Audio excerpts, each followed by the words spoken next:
Hello, everybody. Okay, so in this video, we are specifically talking about um, infinite limits, and I want to explain. I want to explain this from a fairly simple point of view.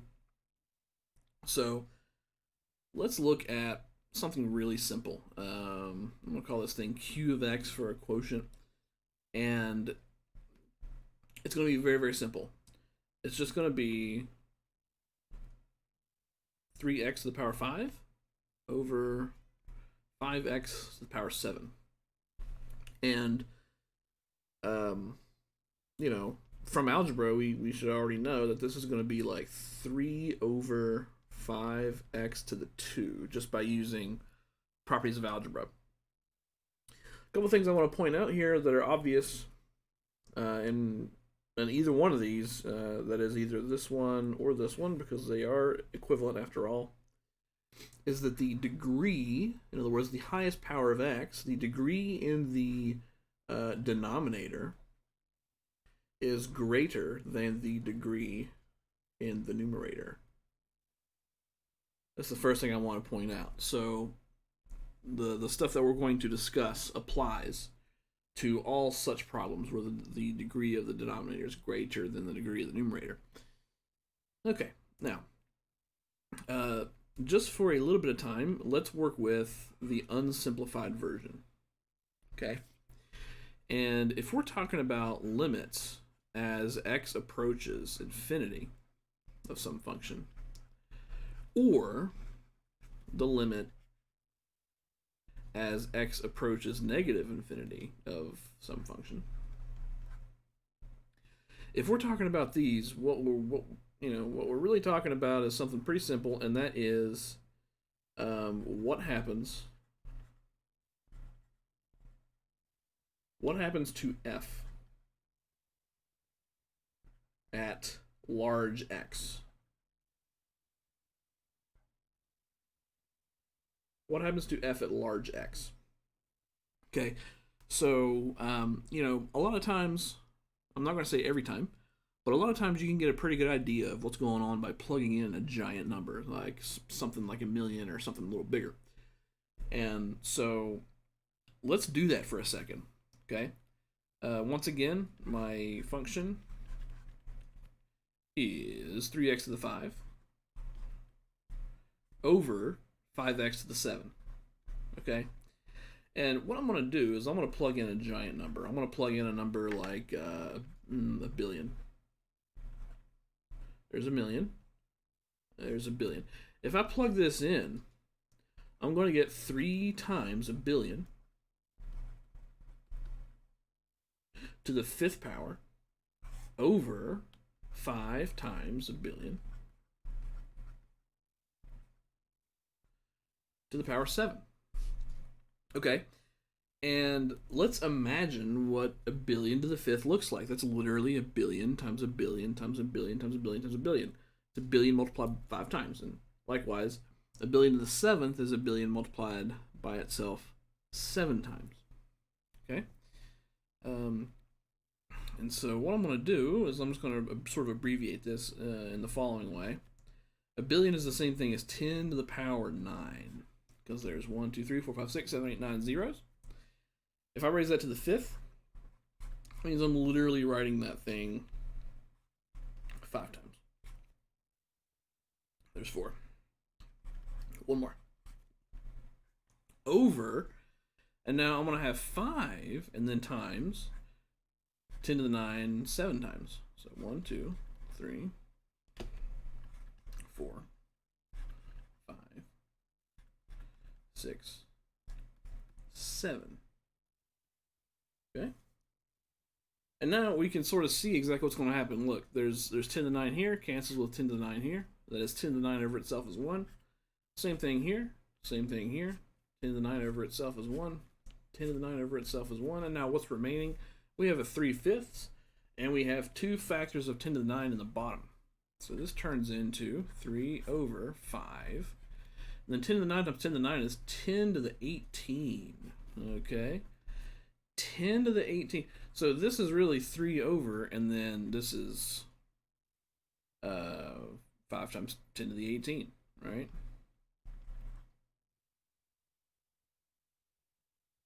And so what this looks like is 3 over, and then 5 with 18 zeros.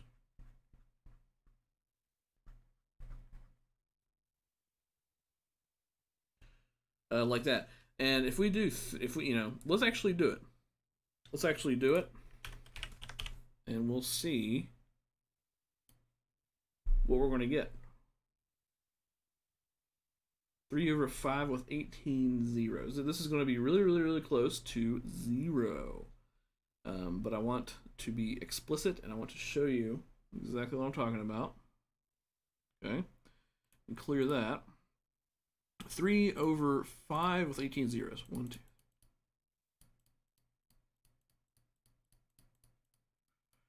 So we're dividing by this huge number, and we get 6 times 10 to the negative 19.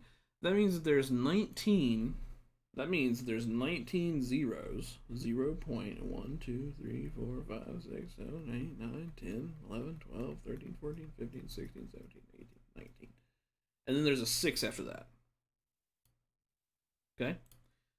And so here's the point, right? If we round to 3 decimal places, we're going to get 0.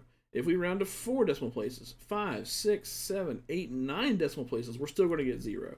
If we round to 10, 11, 12, 13, 14, 15, 16, 17, 18 decimal places, we're still going to get 0. How often in the real world do you have to round to 18 decimal places? Not very often. So, rounding this to any reasonable number of digits is going to give us a 0. Okay? So that's what I'm trying to say. I'm trying to say in this particular example that as x gets very, very large, because the degree of the denominator is bigger than the degree of the numerator, that as x approaches positive or negative infinity, either way, we're dividing by a giant, giant number, and that is going to get closer and closer to 0. We plugged in 1 billion, but we could have plugged in, we're talking about x going to infinity. So, so we're talking about something bigger than 1 billion. We're talking about something bigger than 1 trillion. So imagine if we picked a bigger number. Imagine if we put 1 trillion in here instead. Then we would have 2 more factors of 1 trillion on the bottom. And then this would get even closer to 0. So, here's what I'm trying to say now. I wanted to explain it in detail. Limit x goes to infinity of my function 3x to the 5 over 5x to the 7. Well, first of all, using algebra, that is the limit as x approaches infinity of the reduced version, 3 over 5x to the power 2. And this is going to be 0, okay? Because as x gets bigger, we get more and more zeros before something non-zero. And so as x goes to infinity, we're going to get more and more zeros there. Okay? So there's that example. Okay, I want to look at a couple more in this video. Let's look at Q2, right? Quotient number 2. And this one's going to be similar, right? Let's do 6x to the 10 over 5x to the 7. Okay, and maybe you already have an idea what's gonna happen. 10, we have 10 factors of x in the top and 7 in the bottom. 10 minus 7 is 3 over 5. Okay, so now the degree of the numerator is greater than the degree of the denominator. So, what's going to happen? For this, I just want to use this version. Okay, so let's think about what's happening here. Limit x approaches infinity. 6x to the 3 over 5. Okay, so again, the degree of the top is bigger than the degree of the bottom. But just so we kind of get an idea of what's going on, let's kind of do the same thing we did a little bit ago. If I plug in 1 million, just 1 million, I want to get 6 times 1 million cubed over 5, right? A million cubed. Well, a million is like 10 to the 6. 10 to the 6 cubed, that's like 6, and then times 10 to the power 18 over 5. Okay, well, 10 to the power 18, that's a giant number, right? Like, specifically, that's like, it's like 6 over 5 times, and then 1, and then 1, 2, 3, 4, 6. Woo, look at that, right? It's not 1 over this, it's just this big giant number, right? So this is what happened if I put in a million. So imagine again if I put in a bigger number, because we're taking x to infinity here. So imagine if I put in a billion, imagine if I put in a trillion. This number would just get bigger, bigger, bigger, bigger. We're going to be adding more and more zeros onto the end of this thing. And as x itself gets infinitely large, this thing's going to get even bigger, right? So the limit here, as x gets larger and larger and larger, this function is going to go to infinity, okay? And, it's because the degree of the numerator is higher than the denominator, so you're going to be raising the numbers in the top to a higher power than the bottom, and so the top is going to grow faster than the bottom, which is why we're going to go to infinity instead of 0. And the last thing I want to discuss is, a problem like this, where the degree and the top and bottom are the same. Limit x goes to infinity. And again, we're keeping this really simple. Let's do 5x squared over 2x squared. Okay. And, you might not even have to do any algebra here, do we? Without even plugging in anything, x squared over x squared is 1. So we get 5 over 2. And this is a constant. Constant. Never changes. So this limit is exactly 5 over 2. Okay. Let's look at another one, slightly more complicated for this case. So we have this.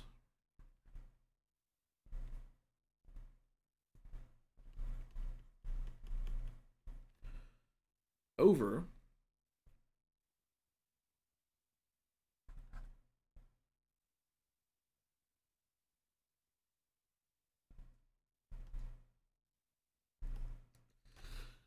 okay, so now we have two polynomials being divided, but the degree of each one is the same. That is, the degree on the top is 3 and the degree on the bottom is 3 as well. And the official procedure,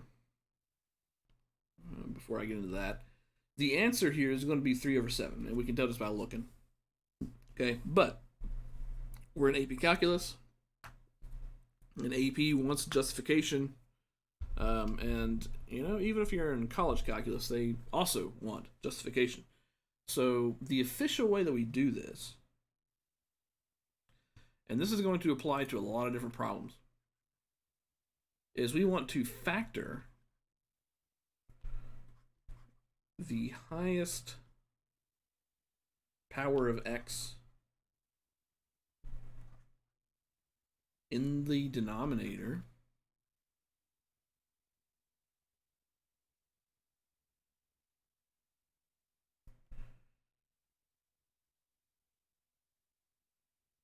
from numerator and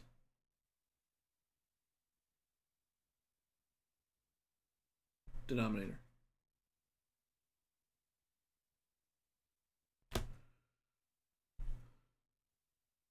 Okay? And it might sound kind of strange, but really what we're doing here, and what I want you to think about whenever you do something like this, is we are rescaling according to the denominator.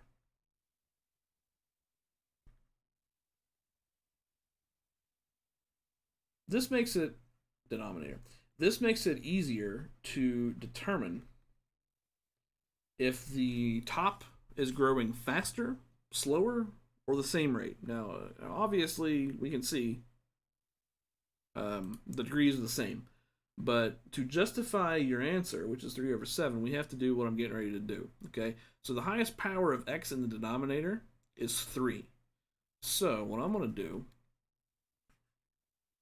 is I'm going to factor x to the 3 from top and bottom. Okay? So again, highest power in denominator is x to the 3. I'm going to pull this from top and bottom. Okay? So I get x to the 3, and then what's left? Well, if I take I'm doing the top. If I take x cubed from x cubed, I'm just left with this 3 here. So I get 3 plus, and now here there's only 2 powers of x. I took 3 away. So that means I need to divide by 1 power of x to make this equivalent. Okay, so 3 plus, let's see, 6 over x. Okay, now I know this is kind of weird if this is the first time you've seen it, but imagine distributing, okay? You have x cubed times 3, you get x cubed times this. Now think about what happens. We'll have x cubed in the top over x, which will give us an x squared, which is what we started with. Now here we have one factor of x, and we took out 3, so we need to divide by 2 of them. So minus 5 over x squared. And then here, there's no x at all. We need to divide by 3 of them. So plus 100 over x to the power 3. And there we go. There's the numerator. And we're going to do the exact same thing on the bottom as well. So, yeah, if I pull x to the 3 out from 7x cubed, I'm just left with a 7 minus, and then same kind of thing, right? There's 2 factors here. I'm trying to pull 3 out, so I need to do 10 over x plus, there's only 1 factor there. I'm taking out 3, so I need to divide by 2 of them. And then minus 1 over x to the power 3. Okay. Now, what's the point in doing all this? Well, as we discussed earlier, the degree of the denominator is bigger. If the degree of the denominator is bigger, as we discussed in detail, this limit goes to 0. Same situation here. Same situation here. Anytime the degree of the denominator is bigger, if you're going to plus or minus infinity, that term goes to 0. Same thing everywhere here. So this is how we officially justify. And now what are we left with? Well, x cubed over x cubed is 1. And the only thing remaining is just the 3 and the 7. 3 over 7. All right. So this is going to conclude our overview of how to handle problems where the degree of the numerator and denominator are different. This is how we handle each case. The official justification is here. And the way to think about it was what we talked about previously. One last thing is this method works no matter what. If it works if the degree in the denominator is bigger or in the numerator, and it also works if they're the same, which is what we did here. So this is the official procedure no matter what for finding out what the limit is. All right.